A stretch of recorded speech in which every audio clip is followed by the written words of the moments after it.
Fue el más abominable asesino en serie que haya conocido Kansas. Conducía por la calle, divisaba a una mujer, la miraba y decía: tú sigues. Se hacía llamar BTK. Las ataba. Llevaba utensilios con él. La cuerda con que las ataría, unas bolsas de plástico para ponerles en la cabeza. Las torturaba. My mother begged for her life. Yet he showed no remorse. Las mataba. You will find a homicide, 43 South Pershing, Nancy Fox. Por 3 décadas completas desafió a la policía e impuso un perverso juego del gato y el ratón. No había nada que pudiéramos hacer, salvo, por desgracia, esperar otra víctima. ¿Acaso BTK nació para matar? Quisiera imaginar que había 2 seres en ese cuerpo. Uno de ellos era esposo y padre, líder de Boy Scouts, y el otro simplemente una bestia.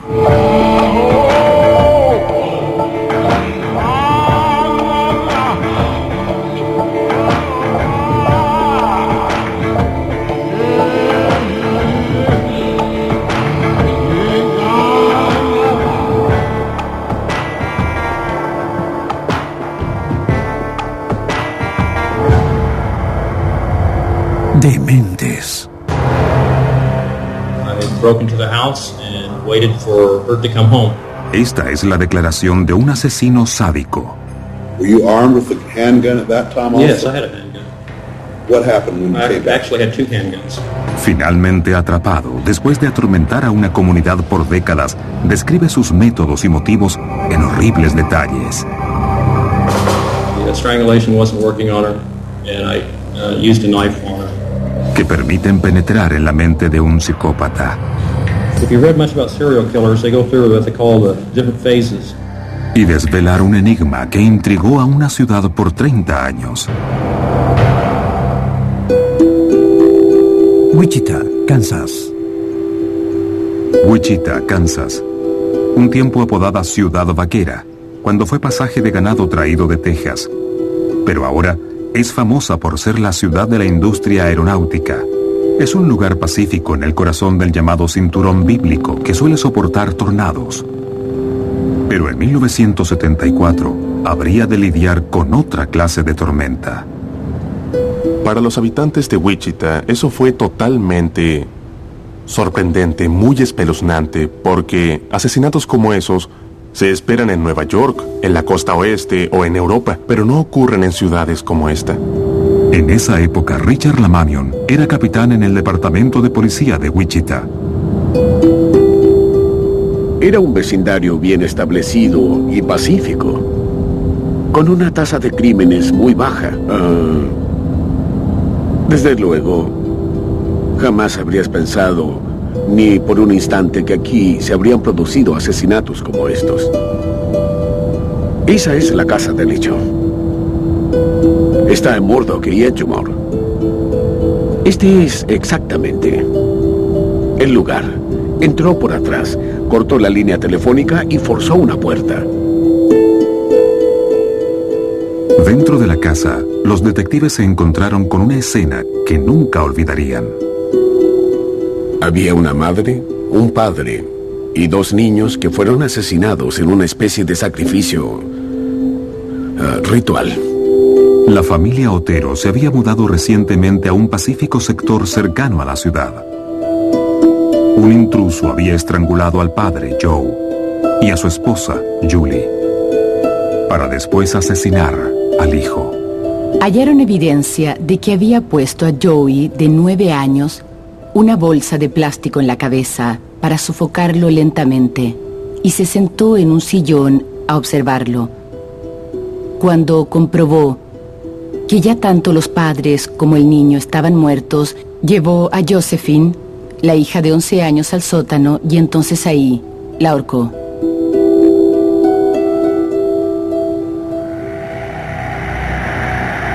El asesinato de la familia Otero sería el primero de una serie de crímenes que se extendería por décadas y no tendrían una clara explicación hasta que por fin el culpable confesara, 30 años después. Is this something you were doing for your personal pleasure? Sexual fantasy, sir.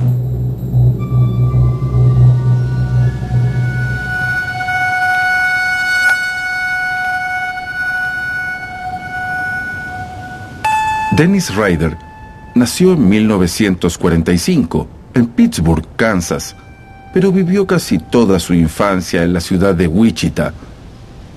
Él era el mayor de 4 hermanos y tuvo durante su niñez una vida bastante normal. Roger Farthing estudió en la misma escuela básica que Dennis Rader y crecieron juntos. En su pequeña comunidad, en los suburbios de Wichita, Rader tuvo una infancia aparentemente tranquila. Su madre trabajaba en una tienda de abarrotes. Su padre trabajaba en ferrocarriles desde hacía años. Era una familia muy agradable. Dennis era retraído, muy callado. Vivíamos cerca del río. Pasábamos juntos mucho tiempo allí, pescando, cazando y explorando lugares. Y aparte de eso, él hacía bastante deporte, atletismo y cosas de ese tipo. En verdad, nunca sobresalió en algo. No se destacó en nada en particular, pero siempre tomaba parte, siempre estaba presente en todas las actividades. Aunque Rader parecía llevarse bien con sus amigos, siempre fue un poco esquivo. Paralelamente, sentimientos oscuros y alarmantes se generaban en su mente juvenil. De su adolescencia, una de las cosas que decía recordar muy nítidamente era cuando su abuela mataba a algunas gallinas. Él se habría sentido bastante atraído con esa clase de acciones. Íbamos con frecuencia a entretenernos al río y sus alrededores. A veces nos dedicábamos a pescar o a jugar. Un par de mis compañeros de clase, que se juntaban con él más que yo fuera de la escuela, me contaron a mí que vieron que a Rader le gustaba, desde que era muy pequeño, buscar y atrapar tortugas, entre otras cosas. Y él no solo les daba golpes, como lo hacíamos nosotros a las que eran tortugas mordedoras o algo parecido, sino que dicen que él las ahorcaba. La verdad es que no vi eso. Solo lo supe después que estaba inculpado. Más adelante revelaría que disfrutaba de torturar animales y que un fetiche suyo era la ropa interior femenina. Ninguna de esas conductas fue evidente en su momento, pero esas dos obsesiones eran claramente características de un asesino en serie, como lo fue Dennis Rader. Un hecho muy particular sería una pieza clave para entender la desviación sexual de Rader.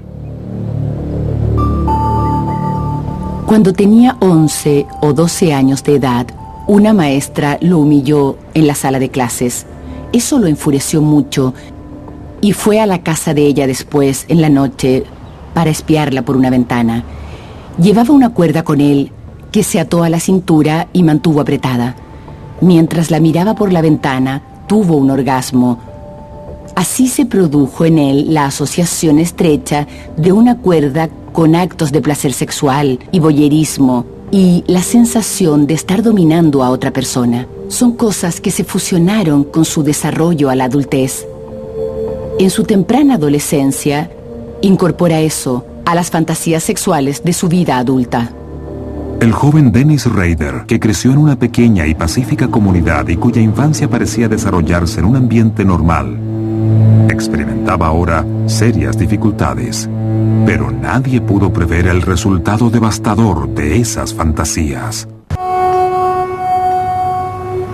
Dennis Lynn Rader creció en los suburbios de Wichita, Kansas, el mayor de 4 hijos. Aunque parecía tener una sólida vida familiar, en la mitad de su adolescencia experimentó cambios que lo distanciaron de los otros niños. Cuando cursaba el 8º o 9º grado, tenía sueños sexuales y sentimientos sexuales que sabía que otros de su edad no tenían. Él dijo, fue cuando vislumbré mi futuro. Sabía cómo iba a ser. Después de la universidad, Dennis Rader pasó 4 años en la Fuerza Aérea de Estados Unidos como mecánico. Luego regresó a Kansas y se estableció en Park City, Wichita Norte. En mayo de 1971, Rader contrajo matrimonio con una joven del lugar. Pero pese a su imagen hogareña, aún vivía con sus demonios internos. Rader se hacía notar como un colaborador de la comunidad, pero nadie percibió sus intenciones, que mantenía muy reservadas ante los demás, incluida su esposa. Disimulaba muy bien. Rader leía revistas de crímenes que muestran con frecuencia escenas de tortura y juegos con cuerdas, y graficaba sus torcidas fantasías en papel. Dibujos de Rader. Mediante decenas de dibujos. Lo cierto es que mucha gente lee esas revistas de crímenes, pero no imitan lo que en ellas se exhibe. Para el asesino en serie, representan algo factible, realizable, algo que puede hacer. Él llamó a eso factor X, con lo cual se refería a un patrón de excitación sexual desviado, donde el estímulo no está en atar, sino que en degradar sexualmente a la víctima de cierta manera sádica. Tenía la inteligencia suficiente para leer sobre hechos criminales y entender por qué se consumaban. Luego se hizo muy experto en evitar detenciones y supo por qué otros criminales sexuales terminaban siendo atrapados. Los pensamientos, planes y fantasías de Dennis Rader llegaron finalmente a concretarse cuando el 15 de enero de 1974 asesinó bestialmente a los Otero. Habrían de pasar 30 años antes que la policía y los habitantes de Wichita se enteraran de lo que realmente ocurrió allí. Y lo supieron de boca del mismo Dennis Rader en esta singular y terrible filmación en la corte.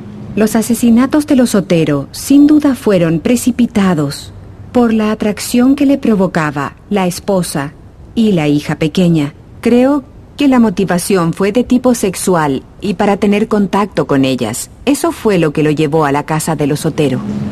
Well, I confronted the family, pulled a pistol, confronted Mr. Otero. There I realized that, I didn't have a mask on or anything. They already could ID me. Made a decision to go ahead and cut him down, I guess, or strangle him. First of all, Mr. Otero, a bag put over his head and strangled. After that, I did Mrs. Otero. Then I strangled Josephine while she was down.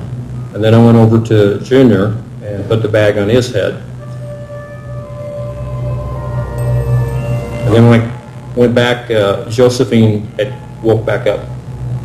What did you do then? And I took her to the basement and eventually hung her. Did you do anything else at that time? Yes, I had some sexual fantasies. Después de saciar sus bajos instintos con la familia Otero, Rader se apresuró a ir a casa porque su confiada esposa volvería pronto del trabajo y quería recibirla. ¿Qué pasaba con su esposa? Por ejemplo, ¿cómo es posible que no lo supiera? Una vez respondió que en los 70 o en los 80, cuando se había publicado uno de sus mensajes en el periódico, estaba sentado a la mesa leyéndolo durante el desayuno. Su esposa llegó y miró por sobre su hombro y le indicó una foto diciéndole, «Fíjate, ese escribe mal esa palabra, igual que tú». Y Dennis explicó, «Pensé que tendría que matarla». Pero ella no dijo nada más y lo dejé pasar. Con la ciudad aún conmovida por la horrible masacre de la familia Otero, Dennis Rader observaba en busca de otra víctima. Espió a Kathy Bright, de 21 años, y hurtó su correo en el exterior de su casa en East Street, en Wichita. Kathy estudiaba en la Universidad Estatal de Wichita, y esa vez fue a casa durante el día con su hermano, también estudiante. Y sin que pudieran saberlo, BTK estaba adentro esperando a la joven. Rader no previó que Kathy llegaría con su hermano Kevin. I think I had him tie her up first, and then I tied him up or vice versa. El hermano logró desatarse. Se puso de pie y empezó a gritar por auxilio. BTK fue y le disparó en la cabeza.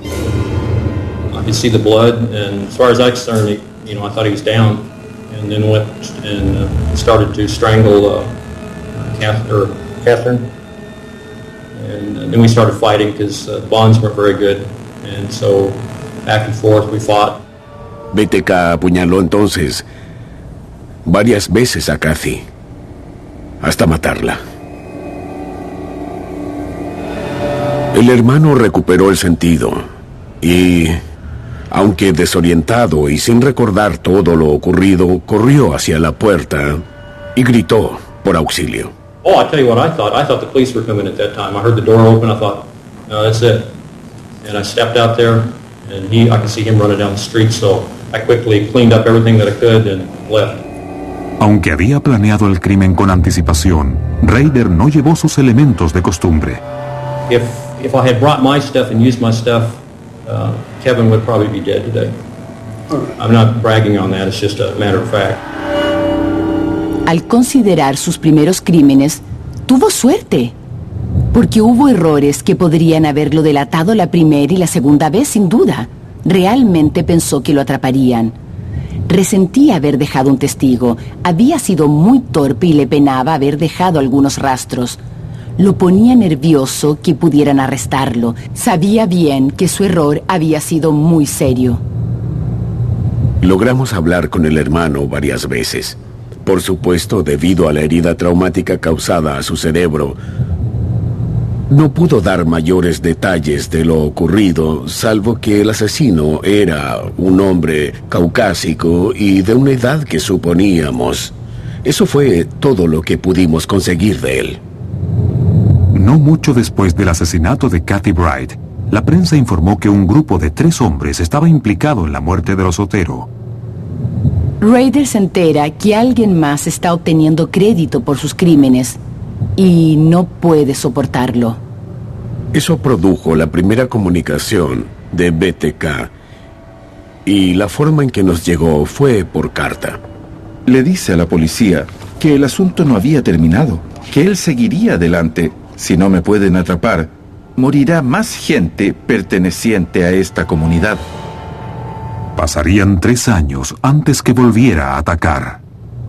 El siguiente crimen es en 1977 y yo era entonces jefe de policía. Shirley era madre soltera y sus niños vivían con ella. The kids were really banging on the door, hollering, screaming. She got sick, threw up, got her a glass of water, comforted her a little bit, and then went ahead and tied her up, and then put a bag over her head and strangled her.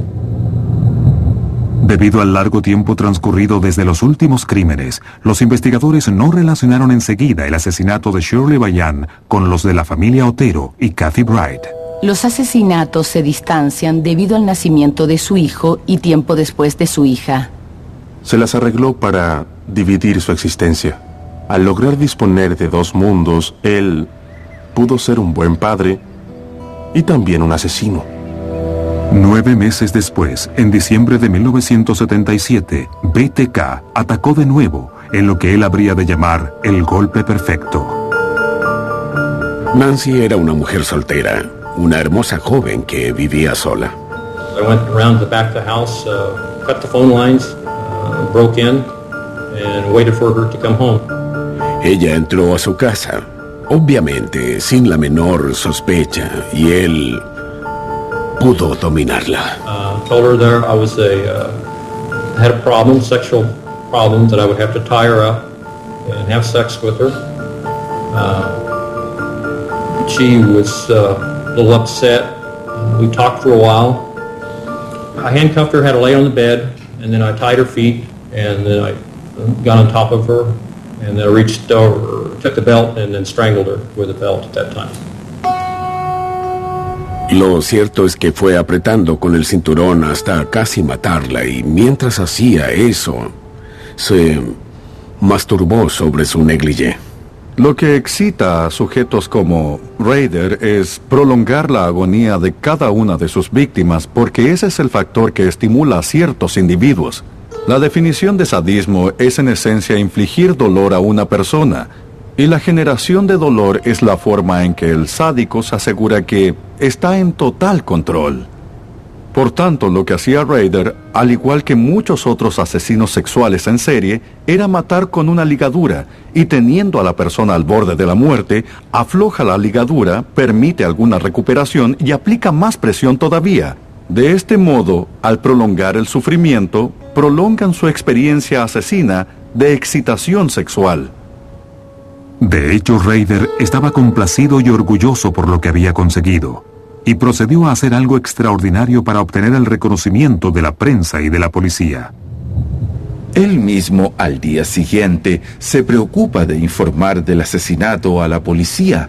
Llamó por un teléfono público para informar que hallaríamos un homicidio y nos dio la dirección.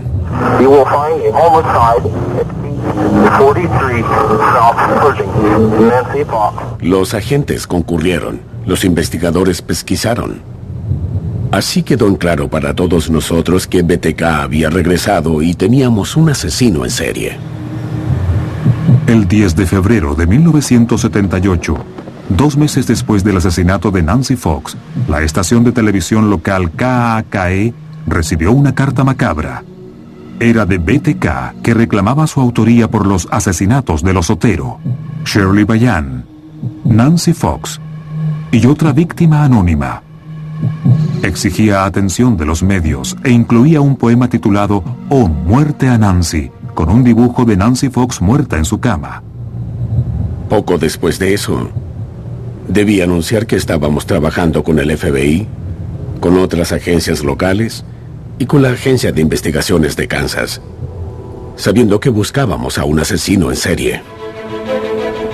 Fue entonces cuando las ventas de cerrajería y de armas aumentaron, ya que nunca habíamos tenido un caso como ese. Eso nunca había ocurrido en Wichita, Kansas. Rader tenía ahora la atención que tanto anhelaba. Rader quería estatus. Rader quería destacarse como alguien tan inteligente como otros residentes en su comunidad. La forma en que buscaba demostrarlo no era solo en una escena de un crimen donde manifestaba dominio sobre sus víctimas. Quería demostrar superioridad, inteligencia y poder, desafiando a una policía que resultaba incapaz de arrestarlo. Desde el punto de vista policial, la frustración era profunda. La pregunta era ¿cuándo terminará? No era que estuviera actuando cada 1 o 2 meses. Hacía pausas de 1 año, de 2 años y hasta 3 años. No teníamos nada más que hacer fuera de lo que ya hacíamos, salvo, por desgracia, esperar la siguiente víctima. Y eso era penoso. La policía estaba confundida y las cartas desafiantes de BTK seguían llegando. Una espada pendía sobre la gente de Wichita. ¿Mataría otra vez el asesino? ¿Y quién sería la nueva víctima? Wichita, Kansas. En 1977 y por casi 4 años, Wichita, Kansas, seguía estando atemorizada por un asesino en serie. La policía seguía sin pistas y el asesino Dennis Rader, que firmaba BTK, sigla en inglés de atar, torturar y matar, esperaría casi 7 años más para asesinar otra vez.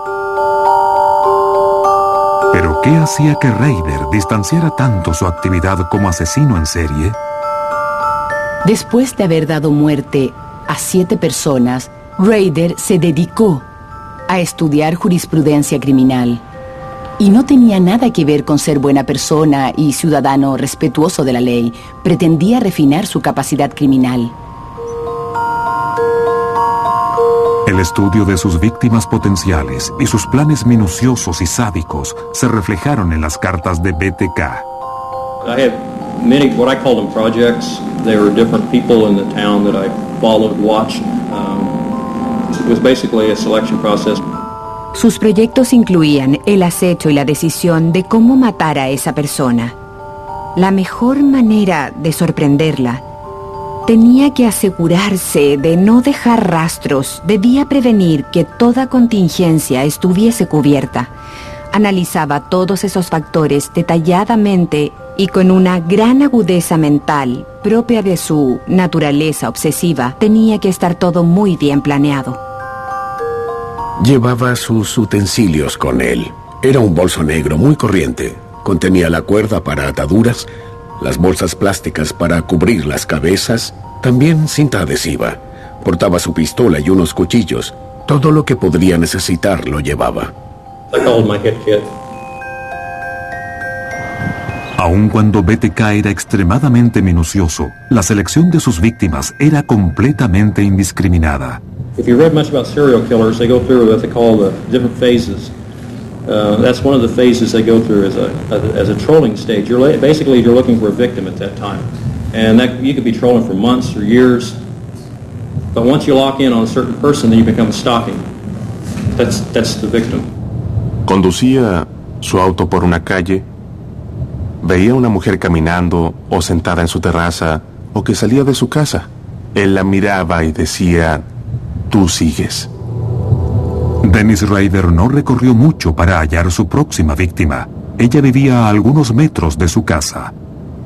The search began first thing this morning on the eastern edge of Sedgwick County for a woman who's been missing 7 days. 53-year-old Maureen Hedge was last seen a week ago by a friend who'd taken her to dinner. She was home by 1 a.m. Saturday. Later that day, her door was found ajar, her phone lines cut, and Maureen Hedge was missing.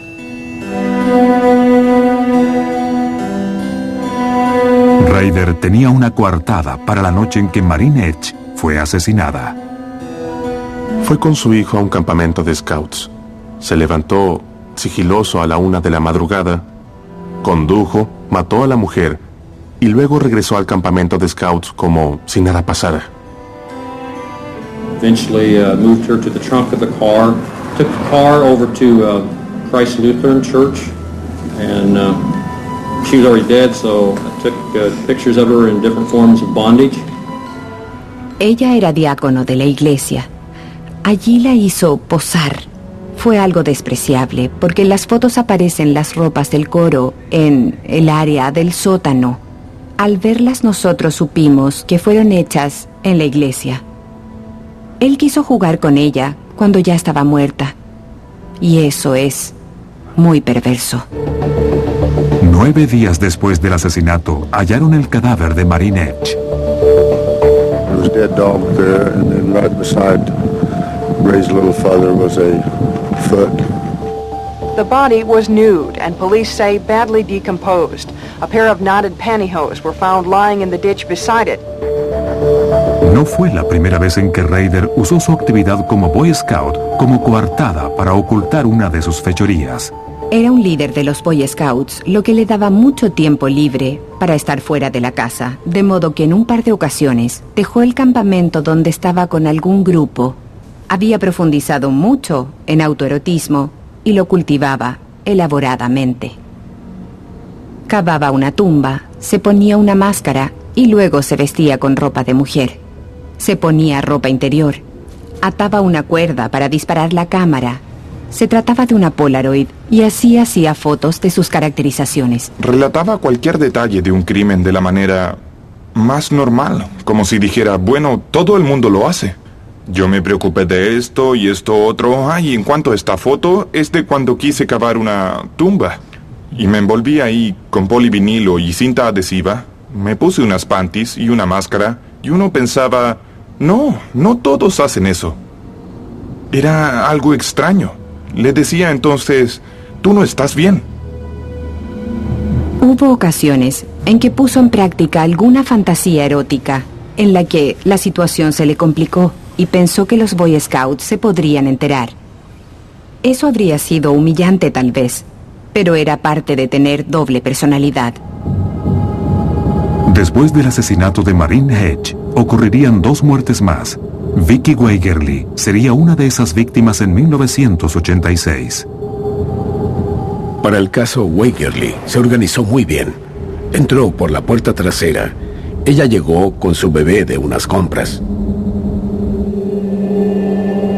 I drew a pistol at her and asked her if she'd go back to the bedroom with me. La torturó, la ató, la tendió en su cama. Su esposo, al llegar a casa en la tarde, la liberó y pensó que aún vivía. Obviamente no era así. Había actuado BTK. 4 años después, en 1991, Rader mataría de nuevo. Investigators say a 15-year-old boy discovered the body early this morning while he was walking his dog. Esta vez es Dolores Davis, de 62 años. I handcuffed her and then tied her up and then eventually strangled her. I had a plan on leaving and put her in a blanket and drug her to the car and put her in the trunk of the car. This gets complicated, we think now. Investigators here in the scene are not giving any details as to what condition the body was found in, but at this time they are treating this case as a homicide. Después de eso, bueno, el caso desapareció de los medios. Wichita nuevamente estaba aterrada, en espera de que BTK atacara otra vez. Pero eso no pasó. Y varias autoridades de Kansas pensaron, bueno, quizá fue arrestado por otros crímenes, lo cual suele pasar en estos casos. Pero no le ocurrió eso. Rader seguía en la comunidad como el vecino de siempre. Lo cierto es que abundaban las teorías. Yo pensaba que, si no había muerto, él seguía entre nosotros. Imaginé que había envejecido y era un hombre jubilado. Lo que hacía era mantener trofeos y recordatorios de las diversas escenas de los crímenes que coleccionaba en una casa, en un árbol de su patio, junto a revistas de detectives y otros tipos de pornografía de su creación. Pienso que él se satisfacía mirando todo ese material en un alto grado. Dibujos, algunas fotos y objetos diversos que había robado a sus víctimas. Sabía perfectamente el origen de cada uno y eso lo estimulaba mucho. En ese tiempo los hijos de Rader crecían y él cambió de trabajo. Fue inspector de normas municipales, una función que le permitió ejercer un nivel de autoridad en su comunidad. Dennis era inspector de normas en Park City. Le correspondía imponer multas a personas que no acataban las reglas municipales. Hasta usaba una regla para medir el césped. Si estaba muy crecido, multaba al dueño del lugar. Multó a una mujer porque llevaba a su perro sin su correa, pero la mujer acudió al tribunal para apelar a la acusación y el abogado que la representaba se impresionó ante el desempeño que tuvo Rader. Rader pasaba horas y días tratando de justificar las sanciones impuestas. Soy abogado penalista. Y en delitos mayores, como una violación, no he trabajado tanto como él con sus multas. Rader se preparó para el alegato en la audiencia sobre ese caso como si se tratara del juicio de un crimen capital. Esta es una fotografía que Dennis tomó al perro ante la reja, como prueba de que estaba en la calle sin correa. Un inspector común, en esa situación, sencillamente habría abierto la reja y habría dicho, vamos, entra perrito, entra. Y después preguntaría por qué motivo el animalito estaba suelto. ¿Pero hizo eso Dennis? No, quiso dispararle un sedante al perro. Creo que esa actitud nos ayuda a comprender a Rader. Era increíblemente controlador de todo a su alrededor. No había ninguna manera que se dejara derrotar en un caso judicial tan menor. Podía imaginar a Dennis matando perros, porque trató de matar a uno en nuestro patio, pero nunca pensé que era de esos hombres que matan personas. Al pasar los años, Wichita retornó lentamente a la vida normal y creció una nueva generación que ignoraba el horror del pasado. Luego, en el año 2004, 30 años después del brutal asesinato de la familia Otero, BTK, el criminal, regresó. Tonight, Wichitans are on edge. The serial killer who terrorized Wichita for years causes new fears. Y Wichita se sumió otra vez en los temores que ya había padecido en el pasado. Wichita, Kansas. BTK había torturado y asesinado salvajemente a 10 personas en la ciudad de Wichita, en el Medio Oeste, entre 1974 y 1991. Luego, por 13 años, se había esfumado. Pero aún habría otro giro en esta serie de terribles crímenes.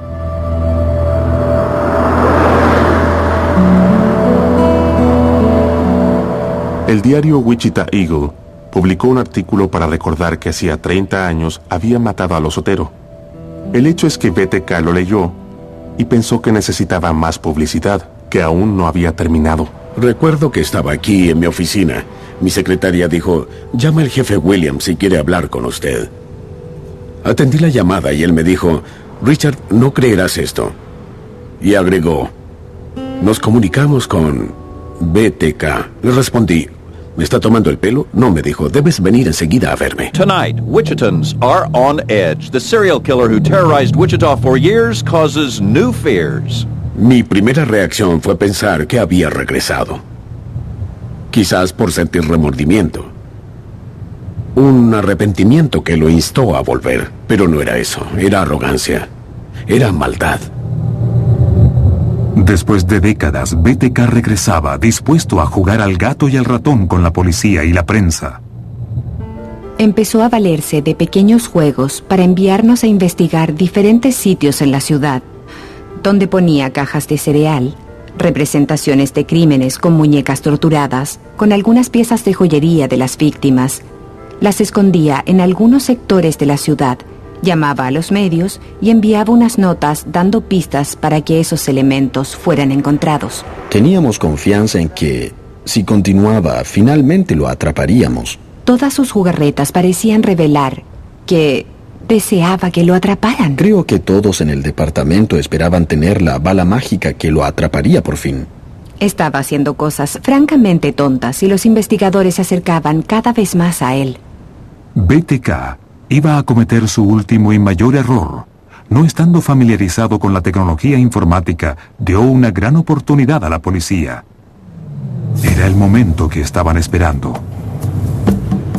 Dirigió una nota que decía: si les envío un disco, ¿podrían identificarme? Sean honrados conmigo, quiero saberlo. La policía le respondió enseguida, a través de un periódico local: puedes hacerlo, Rex. Era lo que quería oír. Y entonces les envió un disco. Randy Stone fue el analista de la unidad computacional de criminología encargado de extraer información del disco enviado por BTK. Lo revisé y contenía un archivo. Pudimos identificar el software registrado por la Iglesia de Cristo Luterano y la última persona que había guardado el documento figuraba en el registro de una cuenta múltiple a nombre de Dennis. El hombre era Dennis Rader, presidente de la congregación de la Iglesia de Cristo Luterano en Wichita Norte, conocido como BTK. Cuando se supo, ¡qué gran alivio! Y de ahí en adelante, la investigación comenzó a avanzar rápidamente. El 25 de febrero del año 2005 lo arrestaron.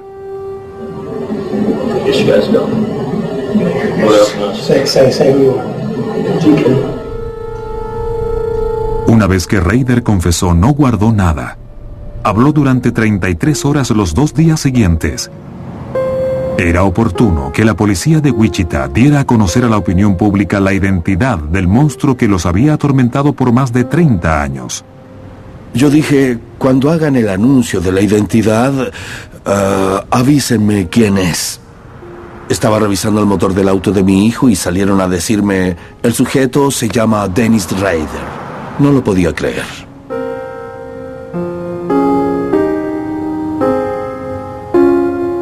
En las reuniones de la clase siempre nos tomaban unas fotografías. Estábamos en la 40ª reunión de exalumnos poco antes de que lo arrestaran. Mi esposa y yo nos sentamos en la mesa justo frente a él y su esposa y conversamos durante la noche. Fue una velada agradable. Cuesta creer que uno se equivoque sobre alguien por tanto tiempo. He perdido la cuenta de cuántos asesinos he defendido durante los años. Él ni siquiera está entre los 10 sujetos que consideraría peligrosos. Si ahora nos conociéramos y habláramos. He estado en juicio con otras personas que exudaban, ¿sabes? Innegable maldad y amenaza. El típico sujeto con el que no quisieras estar solo en un cuarto. Pero no Dennis, es decir, él no me dio esa impresión. Creo que por eso pudo durar tanto tiempo, porque cuando no estaba cometiendo sus actos, tenía una presencia digna, un aura de normalidad, y nadie podía sospechar que fuera un asesino. Era muy difícil oírlo contar las cosas que había hecho en algunos casos, sobre todo ante los hijos de una de sus víctimas. Say you put a bag over her head and strangled her. What did you strangle her with? I think on that I had tied her legs to the bedpost and worked up with the rope all the way up, and then what I had left over I looped over her neck. Es algo que tratas de borrar de tu mente, y fue lo que tuve que hacer. En su retorcida, inmoral visión del mundo, comportándose de la forma en que lo hizo, habiendo matado a esa gente, para él era motivo de orgullo, no de vergüenza. Por eso su afán de ayudar a la policía y hablar resueltamente de todo ello ante el juez y toda la comunidad no lo hizo por estar avergonzado, sino por su orgullo. Dado que Dennis Rader se declaró culpable, no hubo juicio, sino una audiencia procesal dispuesta para asegurar la exposición de evidencias y para que parientes de las víctimas manifestaran sus sentimientos. No action or sentence bestowed upon Dennis Rader will begin to compare with the reckoning he will endure when his time for judgment comes before the Lord. Right now, he's not any remorse, no compassion, he had no mercy, and I think that's what he ought to receive. As far as I'm concerned, Dennis Rader does not deserve to live. I want him to suffer as much as he made his victims suffer. If I had your devil nature, I would delight in the fact that your congregation has turned its back on you, that your friends have deserted you, that your wife has divorced you, that your own children have disowned you, and then I would remind you that you will never have any warm, loving human contact again for the remainder of your twisted existence.